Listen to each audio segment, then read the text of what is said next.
ingin menyakiti dan tidak mengabulkan keinginan anak, tapi lebih memberikan apa yang dia butuh. Kadang-kadang maaf ya, teman-teman mintanya proyek A, udah capek di situ nggak dapatnya di yang lain. Teman-teman, itu Allah berikan sebetulnya hasil ikhtiar Anda yang sebelumnya, cuman dikasih yang lebih baik yang tidak Anda pernah bayangkan masalah. Di dalam kehidupan itu tidak akan berjalan sempurna seperti yang ingin kita rasakan. Selalu akan ada perbedaan pandangan. Ya, bahkan dalam kehidupan rumah tangga saja, ya maaf ya, Anda misalnya seorang istri mau kesini saja mungkin masih bisa beda pandangan warna apa untuk jilbab yang dipakai. Ya, dengan suami bisa berbeda. Papa, bagus yang mana ya? Hijau atau kuning? Ah, kayaknya yang hijau deh gitu kan? Enggak, kayaknya kuning deh gitu kan? Masih mending ada dua pilihan, begitu dipakai pink. Bisa berbeda, anak bisa berbeda. Jadi kesan pertama yang ingin dibangun bahwa dalam kehidupan sudah pasti akan ada keragaman pandangan. Dan yang kedua, yang tidak normal, keragaman pandangan itu boleh jadi melahirkan tindakan-tindakan yang kontraproduktif. Mungkin akan mendapatkan celaan. Allah dicela, malaikat dicela, Rasul dicela, Nabi dicela, sahabat dicela, tabi'in dicela, ulama dicela. Kita siapa yang mungkin belum menjadi bagian dari orang-orang itu dan ingin bebas dari celaan? Itu mustahil. Jelas sampai sini? Jadi kalau mendapatkan celaan, berbahagialah, berarti kehidupan kita normal. Jelas? Pernah mendapatkan celaan dalam hidup? Halo? Pernah disoal oleh orang lain? Pernah direndahkan oleh orang lain? Nah, Allah tuh memberi kesan kepada kita, jangankan engkau, Rasul yang paling mulia saja pernah mendapati itu. Tapi bagaimana seni mendapatkan ketahanan sehingga dalam dicela pun tetap tenang, dalam disoal pun tetap hatinya nyaman. Karena ketenangan itu yang membawa pikiran tenang dan tindakan yang terukur. Dan kadang-kadang ketenangan itu lebih penting bahkan dibandingkan dengan harta yang berlimpah. Seringkali saya berikan perbandingan dari sejak dulu kita belajar kan. Coba pilih mana? Saya yakin masih konsisten. Pilih mana? Kaya tapi gelisah atau miskin tapi tenang? Tidak boleh ada pilihan ketiga, saya tahu itu. Kaya tapi gelisah atau miskin tapi tenang? Pilih mana? Ya, saya tahu. Kaya tapi tenang. Oke, di fase ini wahyu belum turun. Nabi sudah ngajar, turun wahyu, turun al-ala, turun beberapa surah. Tiba-tiba ada masa jeda, wahyu belum turun. Sepekan belum turun, sebulan belum turun. Disitulah muncul seakan ada amunisi bagi orang-orang yang tidak senang dengan Nabi, tidak senang dengan ajakan Nabi pada kebaikan. Ini poin yang kedua. Kalau Anda berbuat baik, pasti ada tantangan. Ingat ya, kalau Anda berbuat baik, apapun itu, pasti ada tantangan. Yang menguji konsistensi kebaikan itu apakah serius untuk dilakukan atau tidak. Maka mulai muncul tuduhan. Lihatlah Muhammad dari ditinggalkan sama Tuhannya. Tuh Muhammad udah gila tuh, naik turun bukit, naik turun lagi, kayak orang bengong. Muhammad udah ada beban di pundaknya. Jangankan umatnya, Rasulnya saja yang mengklaim Rasul punya masalah katanya, ya kan? Dan ditinggalkan Tuhannya, kok masih mau ikut Muhammad? Maka dalam keadaan itulah kemudian ditunggu, naik turun, turunlah kemudian dua surah sekaligus, surah 93, surah 94, yaitu surah Ad-Duha dan Al-Insyirah.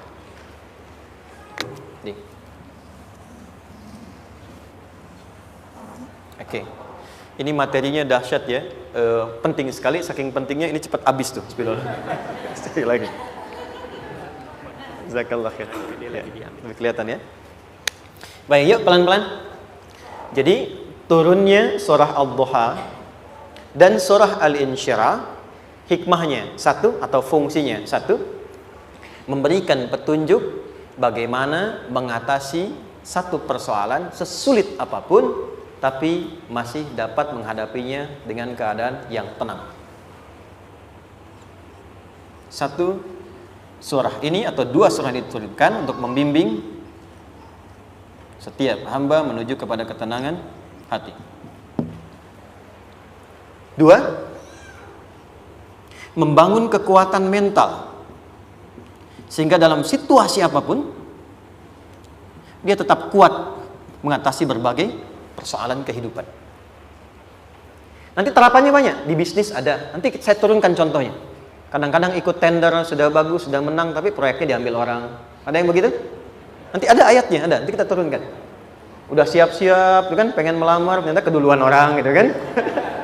Udah siap-siap, pengen dapat ini, mau lulus, ternyata nilainya nggak seperti yang diharapkan. Muncul, selalu ada demikian. Nanti kompleksitasnya banyak. Tapi dua surah ini, kalau kita bisa kuasai artinya dengan baik, pahami dengan benar, maka akan ada sesuatu yang beda yang terasa dalam jiwa kita dan kesiapan mengatasi setiap persoalan dalam kehidupan.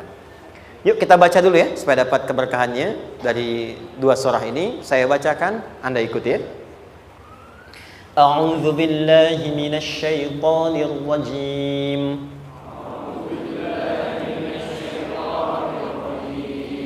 Bismillahirrahmanirrahim. Wadduha والليل إذا سجى ما ودعك ربك وما قلى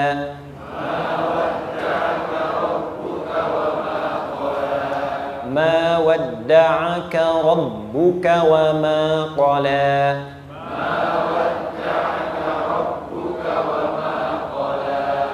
وللآخرة خير لك من الأولى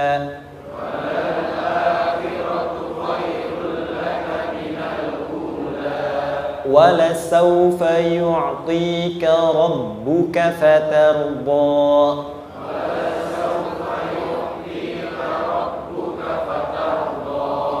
ألم يجدك يتيما فآوى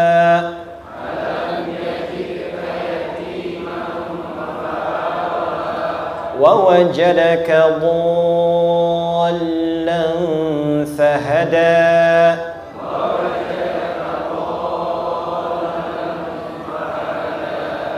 ووجدك عائلا فأغنى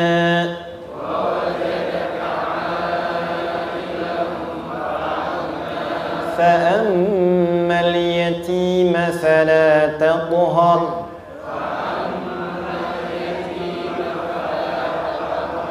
وأما السائل فلا تنهر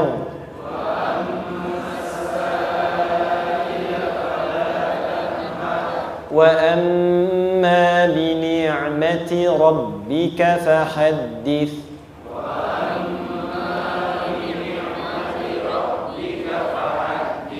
Baik, satu surah dulu, alhamdulillah. Izin saya bacakan tadi untuk diikuti, supaya setidaknya kalau kita pulang dan ditanya bagaimana hidupmu engkau jalani, seperti apa engkau berinteraksi dengan Quran yang telah aku turunkan, maka kita pernah menjawab, ya Allah, kami pernah bacakan itu. Jangan pernah kita berkehidupan sampai wafat dan tidak pernah berinteraksi dengan Quran walaupun sekedar membacanya. Wadduha, aku bersumpah, setiap huruf waw yang berada di awal kalimat di satu surah itu makna utamanya berarti sumpah. Ya, qasam, sumpah. Seringkali diartikan demi, ya. Wal asri, demi masa. Wal fajri, demi waktu fajar. Wal laili, demi malam. Intinya sumpah. Sebentar, pelan-pelan. Kalau Allah menyampaikan sesuatu kepada kita, yakin tidak? Saya ulang, yakin tidak? Serius? Hah? Kalau yakin, kenapa tidak dilakukan? Ya, itu pertanyaan besar ya. Baik, kalau Allah menyampaikan, tidak bersumpah pun harusnya kita yakin. Tapi kalau Allah bersumpah dalam kaidah ilmu tafsir, berarti ada sesuatu yang sangat penting, yang saking pentingnya akan sangat dibutuhkan oleh setiap hamba, sehingga diminta setiap hamba itu fokus menyimak apa yang mau disampaikan. Bahkan saking pentingnya menyimak itu, Allah bersumpah. Jelas? Kalau teman-teman menemukan di Quran ada ayat dibuka dengan sumpah, berarti ada kasih Allah yang tinggi yang akan disampaikan di ayat itu sampai meminta kita fokus untuk menyimaknya. Ad-duha, untuk memudahkan maknanya, teman-teman kalau waktu duha itu jam berapa ya? Oke, sebetulnya dimulai sejak matahari itu mulai naik, yang memantulkan ya atau menyinari cahayanya itu mulai terasa lembut. Ya, kalau misalnya kita ambil 1,5 jam setelah subuh. Sekarang subuh 4:30 lah, taruhlah 4:30 ya. 1,5 jam berarti jam 6 kan? Nah, itu awal duha tuh. Awal duha. Sampai ke pertengahan kurang lebih 9:30, jam 10. Akhir duha jam 11 sampai menjelang ke zuhur. Awal duhanya disebut dengan syuruk namanya. Syuruk. Jadi syuruk itu awal duha. Kalau sudah jam 6 ada cahaya matahari ya. Enak nggak ke tubuh kita itu? Nyaman nggak? Jam 8 enak nggak kalau berjemur ya? Jam 9 enak ya? Nah, ini kata kiasan dalam bahasa Arab. Kalau kita merasakan sesuatu yang enak, nyaman, memberikan manfaat yang banyak, itu orang Arab sering memberikan kiasan dengan waktu-waktu tertentu. Di antaranya duha. Jadi kalau kita menemukan kalimat duha, jangan langsung diartikan ke waktu duhanya. Boleh jadi yang diinginkan adalah makna di balik itu, yaitu semua kenikmatan dan kenyamanan yang didapatkan. Cara mengartikan ini, wadduha, aku bersumpah kata Allah, ya Muhammad, demi semua kenikmatan yang kau rasakan dalam hidup, seperti engkau merasakan kenikmatan cahaya duha itu. Jelas? Wal laili idza saja, dan aku bersumpah al-lail, lail itu apa? Malam. Baik, lail turunannya layali jamaknya, lela, lili, lala itu malam. Jadi kalau ada ibu leli, ibu malam-malam ya. Lail. Oke. Lail itu malam. Malam gelap nggak? Gelap. Tapi kalau gelapnya gulita, tidak ada cahayanya, gelap betul gitu. Gelap ya. Misalnya sedang kita dapati misalnya satu momentum padam lampu, padam semua, dan pas gerhana misalnya gelap sekali. Nah, itu bahasa Arabnya disebut dengan saja namanya. Ya, saja. Wal laili idza saja. Dan malam apabila telah gulita, zaman Nabi kan nggak ada lampu ya, belum ada PLN ya, dan seterusnya, jadi gelapnya betul-betul gelap. Saya mau tanya sebentar, biasanya kalau situasi gelap itu mudah nggak menemukan benda tertentu? Melangkah mudah atau sulit? Tidak mudah untuk dilakukan kan? Dalam bahasa Arab, kalau kita ingin mengungkapkan satu kegamangan yang luar biasa, sampai kita merasakan gelap dan sulit melangkah, bukan hanya karena nggak ada cahaya, mungkin karena ada pekerjaan tertentu yang menyulitkan, masalah tertentu yang menyulitkan, sehingga merasa seakan-akan kita tuh gelap. Makan nggak enak, melangkah susah.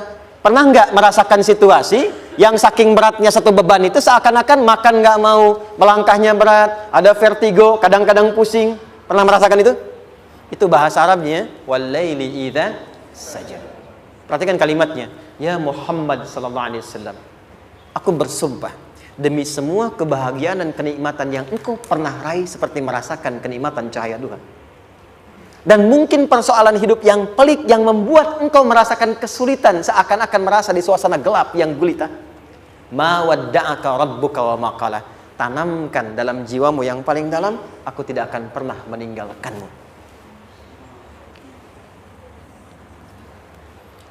Ada suami pulang dari pekerjaan, mendapati istri sedang termenung dan mengalir air matanya.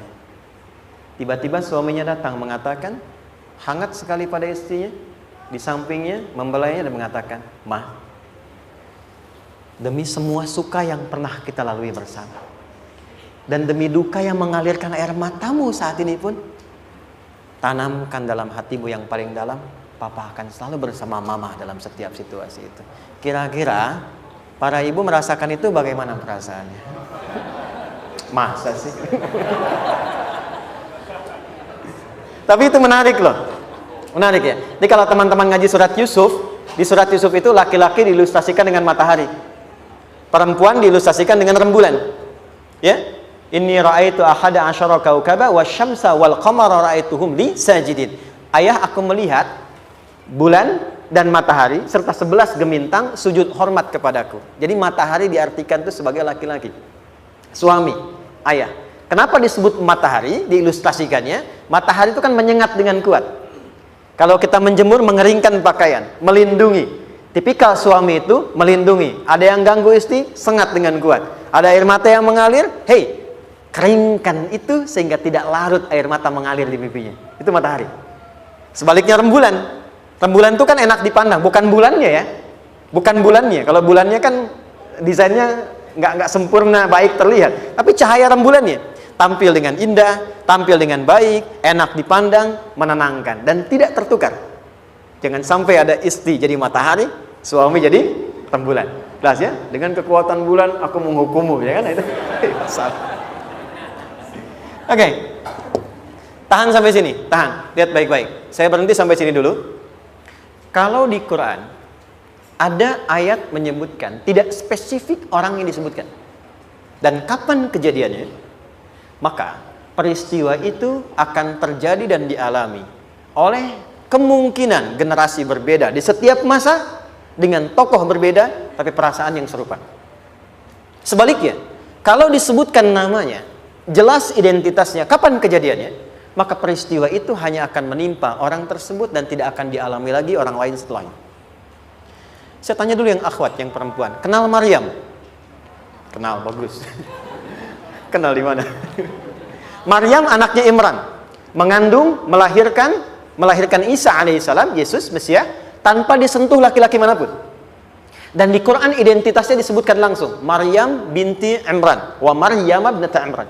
Ini menunjukkan kesan bahwa yang mengandung dan melahirkan tanpa disentuh laki-laki manapun, itu hanya Maryam anaknya Imran. Ingat ya, mengandung melahirkan tanpa disentuh laki-laki manapun. Bukan mengandung melahirkan tanpa suami, kalau itu banyak dia. Ya, mengandung melahirkan tanpa disentuh laki-laki manapun.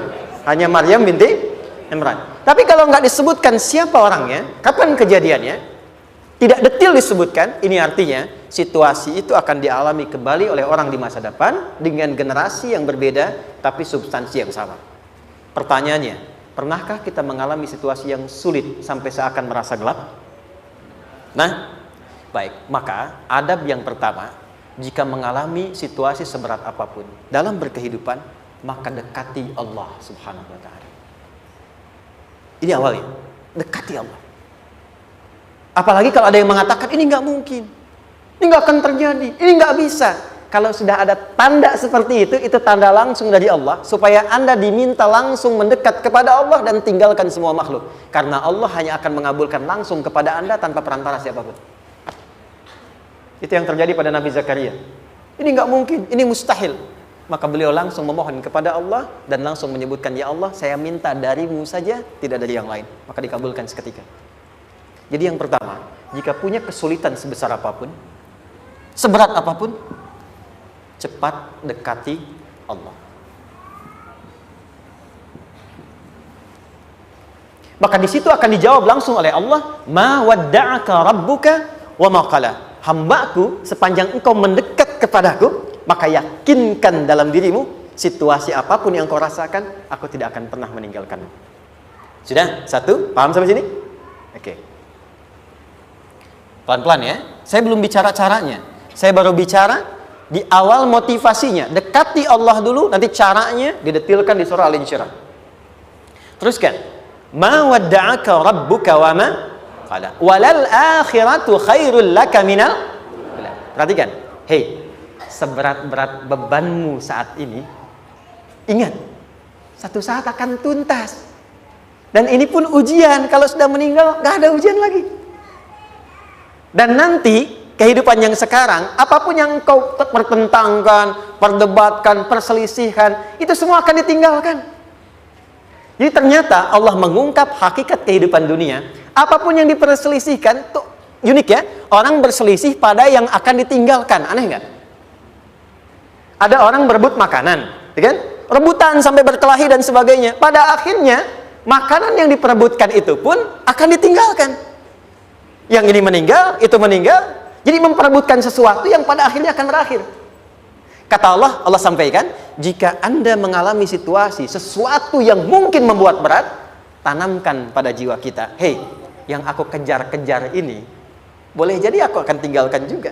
Kenapa aku harus menangisi dan larut pada sesuatu yang tidak abadi? Maka Allah hibur kita dengan mengatakan, kamu tenangkan diri dulu. Semua yang kamu pikirkan sampai membuat kamu berat begini, pada akhirnya kamu tinggalkan. Dan yang abadi itu akhirat. Walal akhiratu khairul laka minal. Dua, pelan-pelan sikapi setiap masalah dengan proporsional. Jangan terlalu larut dalam sesuatu. Dapat job satu, pengen, dah siap, kontraknya besar, tiba-tiba hilang. Dipikirin, Anda mikirkan itu pun nggak akan balik. Proporsional aja dulu. Ya, nanti caranya akan turun nanti di alin syirah. Tenangkan diri dulu. Prasangka baik kepada Allah Subhanahu wa taala. Boleh jadi apa yang Allah ingin berikan sebagai pendahuluan sekarang belum sampai kepada kita karena Allah menyiapkan yang lebih baik di balik itu. Kita belum tahu ada apa di balik itu sehingga kita tidak dapatkan itu. Sehingga kemudian Allah katakan walal akhiratu khairul laka minal ula. Teruskan wala saufa yu'tika rabbuka. Pelan-pelan. Orang yang punya sikap seperti ini itu cenderung lebih dekat mendapatkan ridha Allah dibandingkan dengan orang-orang yang larut dalam kesulitan. Orang yang move on dengan setiap persoalan dalam kehidupan, cepat berpikir secara proporsional, tidak menggantungkan hidupnya pada persoalan tertentu sehingga membuat dia menjadi beban, itu lebih mendekatkan dirinya kepada ridha Allah dibandingkan dengan orang yang meratapi persoalan hidupnya. Ya. Pelan-pelan. Jadi spiritnya, kalau punya masalah apapun, jangan dilarutin terus. Gak usah diratapi, cepat move on. Berpikir lagi, rencanakan lagi. Nanti, detailnya ada di alin syirah. Tapi poin besarnya, janji Allah mengatakan, kalau Anda bisa move on, proporsional, maka yang dijanjikan oleh Allah, di situ Allah percepat datangnya ridha Allah Subhanahu wa ta'ala. Kalau ridha Allah sudah datang, maka akan dua yang diberikan. Pertama kali, ketenangan di dalam jiwa. Dan yang kedua, kemampuan untuk berikhtiar lebih baik mencapai apa yang diinginkan. Satu, kalau ridha Allah sudah diberikan pada seorang hamba, yang pertama diberikan ketenangan dalam jiwa. Bukan dunianya dulu.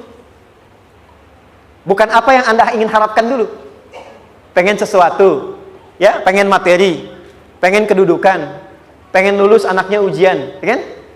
Tiba-tiba terjadi sesuatu, diratapin, alih-alih meratap, alih-alih membuat status, alih-alih menyulitkan diri, kata Allah, terima dulu proporsional. Setelah itu dekatkan diri kepada Allah, turun ridha Allah, begitu turun yang pertama diberikan ketenangan kepada hati. Tenang dulu. Kalau sudah tenang, nanti dibimbing menyelesaikan apa yang sedang dihadapi itu. Itu poin yang ketiga. Pelan-pelan.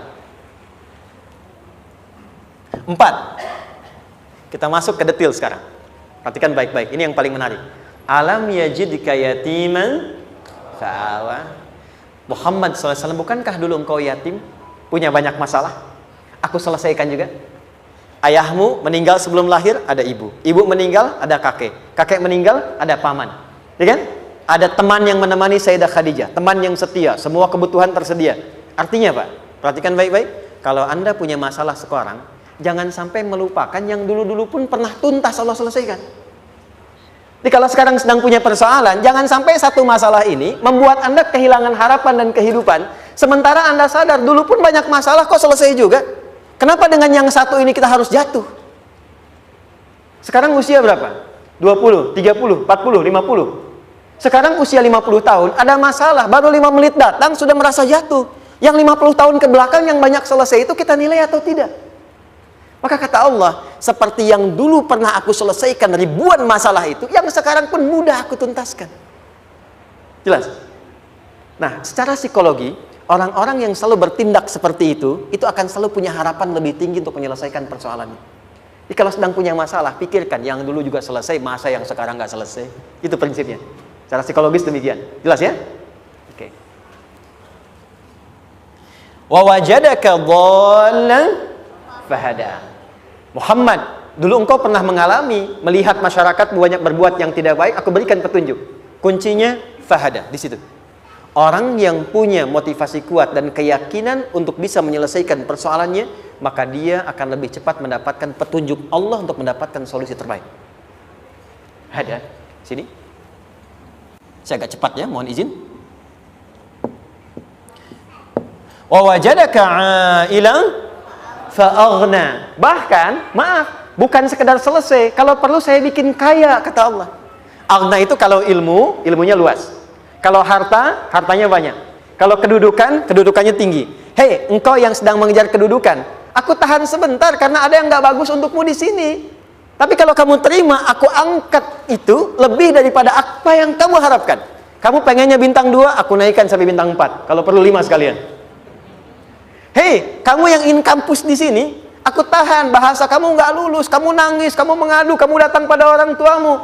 Orang tua mulai protes, mulai curhat macam-macam. Terima dulu. Mungkin di sini ada yang tidak baik seperti doa ibumu yang sering memohon, ya Allah, jangan sampai anakku berbuat yang salah. Jangan sampai terjebak narkoba. Jangan sampai terbawa tawuran. Di sini ada yang kurang tepat untukmu. Kalau kamu ridha, kamu terima, kamu proporsional, bahkan aku pindahkan ke kampus yang lebih baik yang tidak kamu bayangkan sebelumnya. Di orang-orang yang selalu menerima apa yang Allah ujikan dan ridha dengan itu, maka Allah akan angkat derajatnya bahkan melebihi ekspektasi dirinya. Paham? Kalau sudah seperti itu, maka lihat ujung ayatnya. Lihat ujung ayatnya. Fa'ammal yatima fala taqhar. Maka jangan pelit berbagi kepada orang lain. Share. Kalau sudah sukses, share. Berbagi, bukan hanya materi, bagi ilmunya, ya, bagi kebahagiaannya. Wa ammas sa'ila fala tanhar. Jangan sampai nunggu orang minta. Kalau lihat ada kawan yang butuh, sekarang Anda sukses. Tapi boleh jadi kesuksesan Anda itu tangganya dari teman-teman Anda. Kalau sudah teraih ke atas, lihat lagi anak tangganya ke bawah. Ajak teman, jangan ditunggu minta. Ajak, bawa dia, berikan peluang. Jangan sampai dia minta, apalagi Anda bentak-bentak. Aku kan yang dulu bantu kamu. Jangan sampai keluar kata-kata itu. Kamu bisa naik di atas karena aku kan yang dulu bantu kamu. Kamu bisa jadi pemeran utama karena aku yang rekomendasikan. Karena aku yang dorong kamu, misal. Jangan sampai keluar kata-kata itu. Apalagi langsung keluar, tidak. Ini karena ilmuku saja misalnya. Kalau itu bisa dilakukan dengan baik. Lihat ujungnya. Wa amma bi ni'mati rabbika fahaddits. Maka semua nikmat yang dirasakan akan mudah untuk diimplementasikan dan disyukuri. Jadi semua nikmat itu bukan cuma dirasakan. Jadi membagi semua nikmat itu adalah rasa terbaik untuk menikmatinya. Maaf ya, Anda kalau punya makanan, dimakan sendiri. Dengan dibagi sama-sama, kira-kira rasa nyamannya yang pertama atau yang kedua? Kedua. Makan sendiri, enaknya sendiri kan? Tapi ketika ada teman berbagi dan tahu, oh enak ya, nyaman ya, ada kebahagiaan, ada ngobrol, ada tertawa, ada kebersamaan, itulah inti nikmat yang sesungguhnya. Wa amma bi ni'mati rabbika.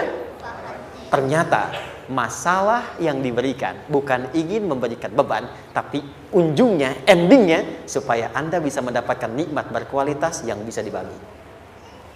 Lihat surat Ad-Duha itu jangan cuma lihat awalnya, lihat ujungnya. Ternyata ketika seseorang mendapat masalah seberat apapun, itu bukan ingin membebani, tapi ingin meningkatkan kualitas hidupnya supaya mendapatkan nikmat yang lebih besar dan merasakan nikmatnya itu dengan berbagi. Itu poinnya. Jadi kalau sampai sini kita paham dan kita beri nama misalnya dengan fikih ujian, jadi kalau desain ujian ini sistematikanya kita pahami, maka tidak ada alasan untuk mengeluhkan persoalan. Jadi melihat masalah itu bukan sebagai beban, pada akhirnya melihatnya sebagai tangga untuk mencapai kebahagiaan. Jelas sampai sini? Baik, kalau sudah seperti ini ingin punya masalah atau tidak ingin punya masalah? Tidak. Ingat ya, jadi kalau anak pulang bawa masalah, dilihatnya jangan beban. Oh, Allah ingin menaikkan kualitas pada anak saya, yang dengan itu menjadikan ia mendapatkan nikmat yang belum pernah didapati. Kalau rumah tangga sedang ada masalah, jangan banyak diperseterukan, tapi direnungkan sejenak. Oh, Allah ingin meningkatkan kualitas rumah tangga ini, sehingga kita bisa mendapatkan nikmat yang tidak pernah didapati sebelumnya. Makanya nikmat berumah tangga itu yang terbesar, selalu bertambah ketika menyelesaikan masalah. Silahkan cek. Kalau sedang ada masalah berseteru kan? Tapi setelah selesai kan jadi lebih nikmat ya? Ya? Lebih senang lagi, lebih cair lagi, lebih bahagia lagi, lebih mendukung lagi. Ternyata ada nilai-nilai kebaikan yang tersimpan yang belum disadari sepenuhnya. Pertanyaannya, kadang-kadang mudah diucapkan tapi tidak mudah mempraktekkan. Bagaimana itu semua bisa ditempuh dengan baik sehingga ketika mengalaminya kita bisa tenang menghadapinya. Maka turunlah surah Al-Insyirah. Saya cepat.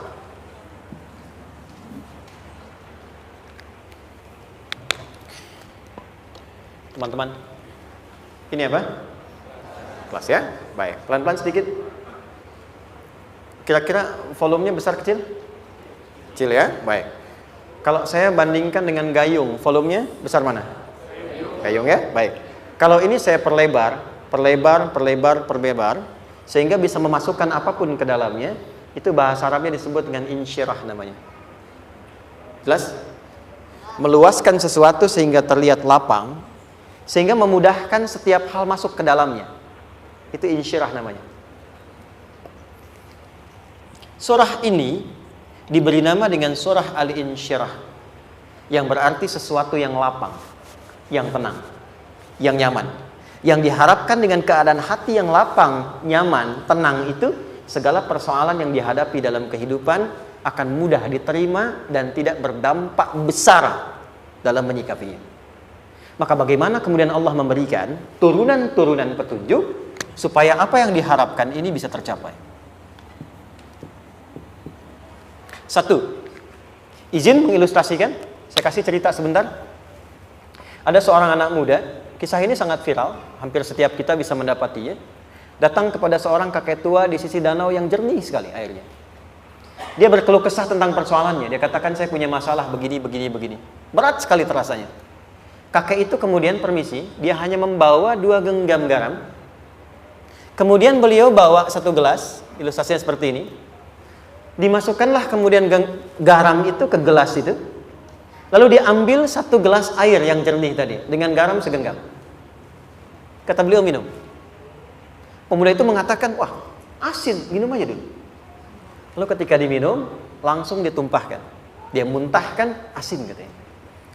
Lalu setelah itu kakek yang tadi melepaskan segenggam sisanya, dilempar ke danau tadi yang luas. Lalu diambil lagi dengan gelas yang sama. Sekarang minum. Bagaimana rasanya? Segar, enak, nyaman. Itulah hatimu. Kalau hatimu sempit sesempit gelas ini, maka masalah sekecil apapun akan selalu menghadirkan kesulitan seperti engkau menelan garam tadi. Tapi kalau hatimu luas, sebesar apapun masalah, tidak akan pernah berdampak pada dirimu kecuali engkau mampu menyusun rencana untuk mengatasinya. Kelapangan hati yang membuat diri kita mampu menerima persoalan apapun, itu yang disebut dengan insyirah. Makanya dulu tahun 90-an ada sinetron Hati Seluas Samudra gitu ya. Saya pernah tahu itu. Sama anaknya diapa-apain juga, masih aja ya menerima gitu. Dulu siapa ya? Jeremy Thomas dan lain-lain ya. Saya kira ada itu. Ya, saya kira itu ya. Saya pernah lihat sejenak ya. Saya jarang-jarang nonton itu. Pernah lihat aja. Saya senang riset. Jadi kalau riset itu ada riset dakwah, ada riset materi. Saya teman-teman yang musik gitu ya, saya tidak terlalu dekat dengan musik karena saya di Quran gitu. Tapi untuk mengetahui hukum musik itu bagaimana, saya riset. Sampai ke notasi saya tahu. C D F G A B C D F G D F G A B C D A B C D F G A F G A B C D E B C D E F G A B C D A B gitu kan ya? Ya, tapi kalau diminta piano, gitar, ini saya nggak bisa. Ya, tapi untuk menentukan hukum, nah kita bisa paham gitu. Misalnya boleh nggak baca Quran pakai langgam Jawa gitu kan? Nah, hukumnya apa? Nanti dari teori itu muncul. Ya, paham ya? Nah, oke, balik sini. Perhatikan baik-baik. 1, saya agak cepat. Ini ditafsir langsung turun Al-Insyirah. Yang pertama, alam nashrah laka sadrak wa wada'na anka wizrak allazi qadha dhahrak. Tahan sampai sini dulu, 3 ayat. Saya mulai dari ayat kedua dan ketiga. Perhatikan baik-baik. Wa wada'na anka wizrak allazi anqadha dhahrak. Artinya apa? Artinya satu beban yang diletakkan di pundak yang berpengaruh kepada semua bagian tubuh. Kita pernah melakukan atau melihat yang angkat beban ya? Beban kan semakin berat diangkat, semakin terasa ke bagian tubuh ya, ke semuanya. Nah, itu namanya wizrak alladzi anqadha dhahrak. Beban yang dipikul yang berat sekali sampai semua merasa. Makanya jadi satu ungkapan dengan mengatakan dia sedang memikul beban yang sangat berat. Sampai kepalanya pusing, tidur nggak nyaman, miring kanan, miring kiri. Itu namanya ya alladzi anqadha dhahrak. 1. Saya percepat, akan ada satu masa dalam hidup setiap hamba merasakan satu persoalan yang seakan-akan beban berat yang dipikul sampai merasa kesulitan dari ujung kepala sampai ujung kaki. Siapapun itu. Jujur ya, setiap kita tanyakan pada diri sendiri. Setiap kita yang ada di sini, saya yakin pasti pernah atau bahkan akan mengalami satu peristiwa yang merasakan beban berat sampai seakan-akan ujung kepala sampai ujung kaki merasakan sakitnya. Ada yang sudah mengalami atau bahkan nanti akan ada yang melalui. Perhatikan baik-baik. Teruskan ayatnya. Wa rafa'na laka. Perhatikan. Kalau ada yang sedang merasakan itu, yakinlah kata Allah, pada saat itu sesungguhnya Allah sedang mengangkat derajatnya dan meningkatkan kualitas hidupnya untuk mencapai sesuatu yang istimewa yang belum pernah diraihnya. Dari sini kita buat persamaan ujian. Tadi kan berbanding lurus dengan harapan, banding lurus dengan solusi nanti pada akhirnya. Fokus. Lulus di sini, insya Allah setiap persoalan akan lebih mudah untuk diatasi. Ujian, seberat apapun yang sedang kita alami, tidak akan pernah diberikan kepada kita oleh Allah, kecuali ternyata hikmahnya untuk mengabulkan harapan-harapan besar yang sebetulnya kita mintakan. Jujur ya, setiap kita kan sering punya permohonan ya, sering berdoa ya, ya Allah minta ini, minta itu, minta ini, minta itu, gitu kan? Nah, cara Allah mengabulkan harapan kita itu, yang pertama, jalurnya lewat ujian. Karena semua kesuksesan itu, desain dasarnya adalah melewati ujian. Coba, anak-anak kita yang sedang sekolah itu, apa mungkin diwisuda dengan penuh kebahagiaan kalau nggak mengalami ujian? Hah? Lewat ujian dulu kan? Dia belajar dulu, ujian dulu, ngatasin soal dulu, lulus, baru wisuda. Apakah mungkin akan dapat IPK 4 yang diharapkan kalau tidak mengalami ujian? Belajar dulu, ya kan? Ada waktu, sempat dia bangun malam, siang, dan seterusnya, belajar, keringat, dan sebagainya, baru bahagia kan? Dan ternyata belajar itu untuk diwisuda. Sebab kalau kita tidak belajar, mustahil dapat wisuda. Kalau tidak lewat ujian, mustahil dapat ijazah. Karena ternyata harapan itu, hukum dasarnya dalam berkehidupan, bisa diraih dengan melewati ujian. Ini poinnya. Jadi mohon, kalau sedang mengalami sebuah peristiwa dan kita harus menghadapi itu, coba renungkan, sebetulnya pernah berdoa apa sampai kita mengalami itu, sehingga dengan jalan itulah sebetulnya Allah ingin mengabulkan harapan yang dulu pernah kita mintakan. Jelas? Oke, satu. Yuk turunkan rumus ya pelan-pelan. Quran surah kedua ayat 286. Ini kesini dulu, baru nanti kita balik lagi. 2 Al-Baqarah ayat 286. La yukallifullahu nafsan illa wus'aha. Tahan sampai sini. Lihat baik-baik. Hukum yang pertama. Hukum pertama. Allah tidak mungkin menguji seorang hamba di luar batas kemampuannya. Jadi kaidah yang pertama tadi, kalau kita sedang diuji, sebetulnya ada harapan dan doa yang pernah kita mohonkan dan Allah ingin mengabulkan itu, jalan pertama adalah ujian. Tapi adilnya Allah, tidak akan pernah kita diuji kecuali sesuai dengan kemampuan kita. Jadi kalau nggak mampu, nggak mungkin diberikan ujian. Ingat ya, kalau tidak mampu, tidak mungkin diberikan ujian. Artinya harapan yang kita mohonkan pun akan sesuai dengan kemampuan kita. Jadi kalau kita minta sesuatu nggak mungkin bisa menggunakannya, nggak akan dikasih. Nah, balik ke sini untuk memberikan ketenangan kepada hati kita. Kalau sedang menerima persoalan, setelah kita mengatakan, oh ini mungkin ada harapan yang ingin saya dapatkan, jalannya lewat sini. Untuk memberikan ketenangan kepada hati, begitu persoalannya tiba, langsung katakan pada diri kita, saya pasti bisa menjalaninya. Mustahil saya diuji kalau nggak mampu menjalaninya. Itu bahasa singkatnya. Ingat ya? Kalau ingin mudah menyelesaikan persoalan, kata Quran, setiap ada ujian, langsung katakan pada hati kita, insya Allah bisa. Gak mungkin saya diuji kalau saya nggak sanggup. Jelas? Dan tanamkan itu pada hati yang paling dalam. Ini nggak mudah. Kalau cuma disimpan di pikiran, jadi beban. Tapi kalau Anda tanamkan dalam hati, seberat apapun masalahnya, pasti saya sanggup. Pasti saya bisa. Pernah lihat dulu ada acara 90-an Benteng Hattori? Oke? Benteng Takeshi ya? Takeshi ya, gitu kan artinya kan bisa jawab ya. Kita tahu Ninja Hattori mendaki gunung lewati lembah, ya tahu ya. Son Goku, Son Gohan, apa? Saya tahu itu. Son Goku, Kamehameha, Piccolo itu yang nulisnya Suzuki Watanabe, saya tahu itu. Benteng Hattori, balik lagi ya, Benteng Takeshi ya. Puncaknya kan main pakai itu kan, pakai tank ya dan sebagainya. Tapi pernah ingat gak satu episodenya itu? Begitu akan bertarung, kan selalu ada motivator di sampingnya itu mengatakan, ayo kamu bisa, gitu kan? Dia nggak ngaji Quran tuh, kita punya ayatnya. Pernah nggak? Buka lagi ya dulu ya. Oke. Korea, kenapa bisa nyusul Jepang? Salah satunya, waktu Jepang itu maju, setiap di Korea itu ditanamkan dari mulai anak-anak TK-nya. Kita harus lebih daripada Jepang. Sejak anak-anaknya TK. Itu ditanamkan betul. Kita bisa, kita dari TK. Sehingga ketika di sana bikin Honda, sini Hyundai. Hyundai kan dibacanya Hyundai. Ya kan? Sana Honda, sini Hyundai gitu. Di apapun yang dibuat Jepang, Korea harus lebih unggul. Itu ditanamkan dari awal. Bisa. Kita itu sekarang punya ayatnya.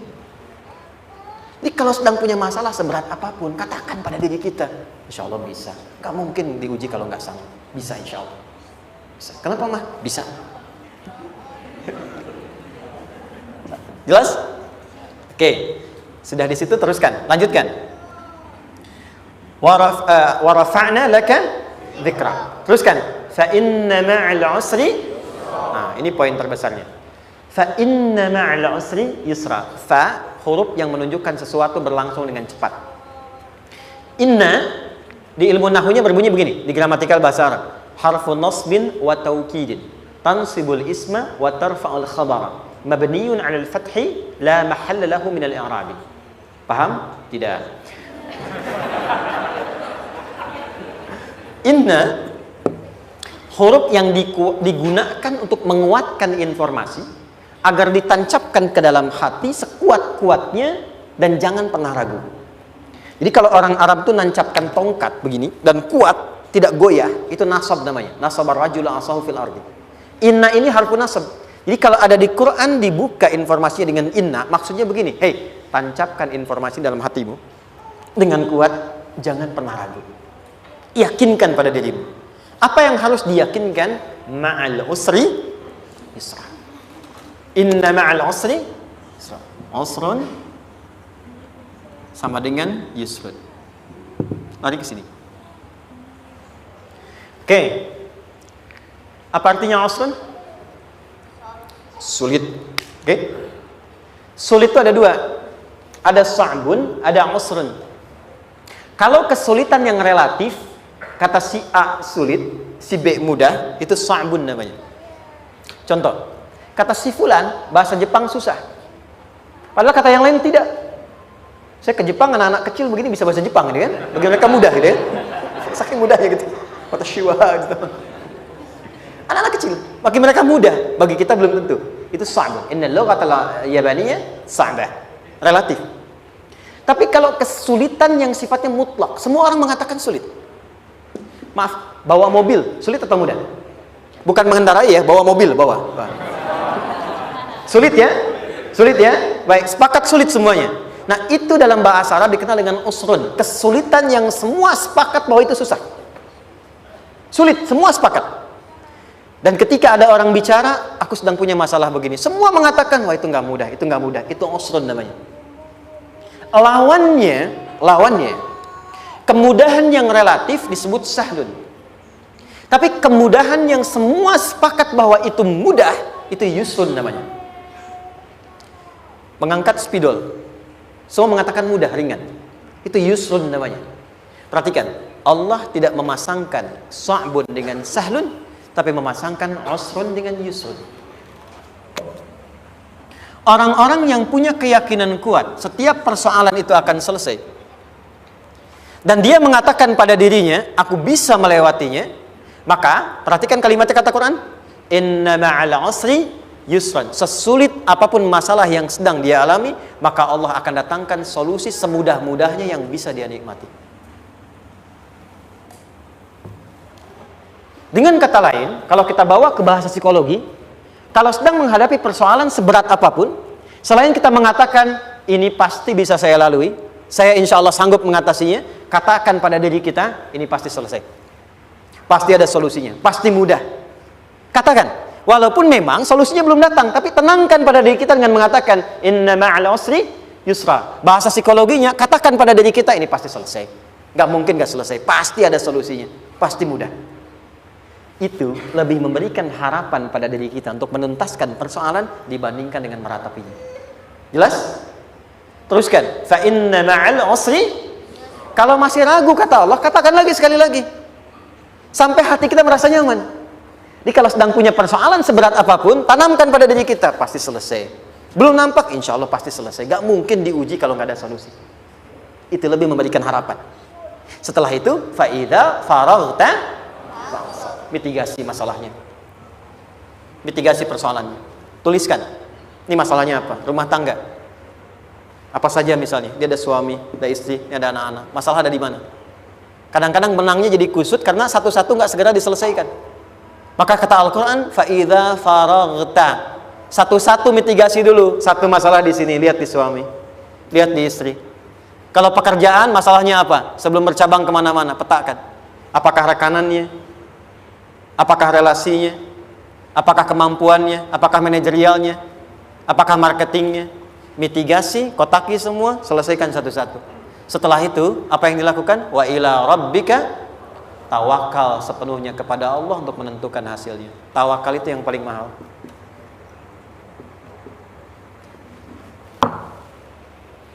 Anda kalau nggak punya kepasrahan, stres. Karena selalu memikirkan apa yang mau dikerjakan dan selalu orientasi pada hasil. Kita punya tawakal. Kalau kita mampu menyerahkan sesuatu, gini. Di sini ada orang yang paling jago misalnya main basket. Ada pertandingan basket. Begitu dibuka, udah tim musyawarah serahkan aja pada si fulan. Kan? Dia yang paling jago, dia. Bukankah dengan menyerahkan itu bukan hanya kita berikan sebuah tugas, ya kan? Tapi dengan itu ada kelapangan tersendiri kan? Ah, yakinlah sukses, ini paling hebat. Pernah ada perasaan gitu? Sekarang, siapa yang paling mampu menguasai? Siapa yang paling hebat menyelesaikan segala hal? Siapa yang punya segalanya? Bukankah Allah? Orang-orang yang punya tingkat tawakal yang tinggi, maka satu, dia akan lebih stabil keadaan mentalnya dan tidak akan pernah gelisah dengan kekecewaan. Nggak ada kecewa. Karena tawakal itu kalau sudah kepasrahan pasti menerima hasil. Kalau sudah tawakal, terserah Allah tetapkan apa saja. Mau dapat sekarang, dapat besok, dapat nanti. Puncak yang paling tinggi, hei, tugasmu hanya berikhtiar semampu yang bisa dilakukan. Selanjutnya, biarkan Allah menetapkan apa yang menjadi bagian dari maslahat kehidupan kita. Saya tutup. Cara Allah menjawab harapan kita ada 3. 1. Memberi langsung apa yang kita mintakan. 2. Menunda itu sampai kita siap menerimanya.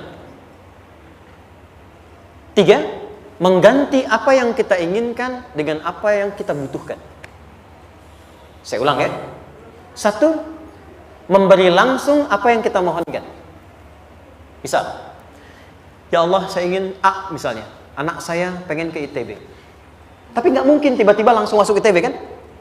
Pasti lewat ini dulu kan? Ada ujian dulu, ikut tes dan seterusnya diterima sesuai. 2. Kadang menunda sesuatu sampai dia sanggup menjalaninya. Anda punya anak usia 5 tahun, pengen diberikan motor. Anda mampu untuk memberi motor, dikasih nggak? Tidak. Sampai dia sanggup mengendarai motor, baru Anda berikan. Terkadang ada yang kita minta sekarang, tidak didapati sekarang. Tapi ternyata tahun depan kita dapat. Kita harus sadar bahwa anugerah yang kita dapatkan tahun depan itu sebetulnya adalah hasil doa kita di tahun ini. Pernah dengar nggak kisah viral? Nabi itu berdoa baru dikabulkan setahun setengah, setahun 6 bulan. Padahal itu Nabi loh. Kiblat pertama kita kemana? Palestina kan? Baitul Maqdis kan? Nabi berdoa, mohon terus nengok ke langit. Al-Baqarah 144, minta. Jawabannya turun setelah setahun setengah, setahun 6 bulan. Ada yang mengatakan di tafsir setahun 8 bulan. Baru dikabulkan setelah setahun setengah. Padahal kurang soleh apa Nabi? Nabinya siap, mungkin umatnya yang belum siap. Nabinya siap, tapi ada tantangan di masyarakat yang tidak mudah, yang mungkin bisa meruntuhkan dakwah. Baru dikabulkan setahun setengah, ketika semua umatnya sudah bisa siap menerima itu. Boleh jadi apa yang diminta orang tua sekarang, terkabulnya mungkin belasan puluhan tahun pada anaknya yang nomor sekian. Tahu Imam Syafi'i? Imam Syafi'i itu kan nama aslinya Muhammad, bapaknya Idris, kakek yang ke atas yang ketiga namanya Syafi'i. Kenapa disebut Imam Syafi'i? Dinisbatkan pada kakek yang ke atasnya. Ternyata kakeknya ini seorang ulama besar, saleh, memohon kepada Allah, setiap di keturunannya ada yang bisa menggantikan lebih soleh, lebih baik lagi. Ternyata yang didapatkan bukan dari anaknya, tapi generasi keturunan yang kesekian. Anda belum sekarang bisa hafal Quran, misalnya Anda bermohon, berdoa, boleh jadi yang hafal mungkin bukan di anak, bisa di cucu, bisa di bagian keluarga yang lain. Maka terkadang tawakal itu tidak hanya memberikan hasil yang cepat, tapi memberikan keindahan yang terasa tertunda, tapi melengkapi kebahagiaan yang dirasakan. Penutupnya, boleh jadi minta ke ITB, diterimanya di Unpad. Minta motor, dapatnya mobil. Kalau itu senang, luar biasa. Minta mobil, dapatnya motor, gitu kan? Ternyata kadang-kadang desainnya yang terakhir, saya tutup, Allah mengabulkan apa yang kita butuhkan, bukan apa yang kita inginkan. Anak Anda sakit, dibawa ke dokter, kata dokter jangan dulu makan jeruk. Maka Anda pulang, dia minta jeruk, Anda berikan apel. Saya nggak mau apel mah, saya pengennya jeruk. Nggak apa-apa nah, ini apel rasa jeruk misalnya kan? Anda berikan. Ternyata apa? Bukan ingin menyakiti dan tidak mengabulkan keinginan anak, tapi lebih memberikan apa yang dia butuh. Kadang-kadang maaf ya, teman-teman mintanya proyek A, udah capek, di situ nggak dapat, dapatnya di yang lain. Teman-teman, itu Allah berikan sebetulnya hasil ikhtiar Anda yang sebelumnya. Cuma dikasih yang lebih baik, yang tidak Anda pernah bayangkan maslahat.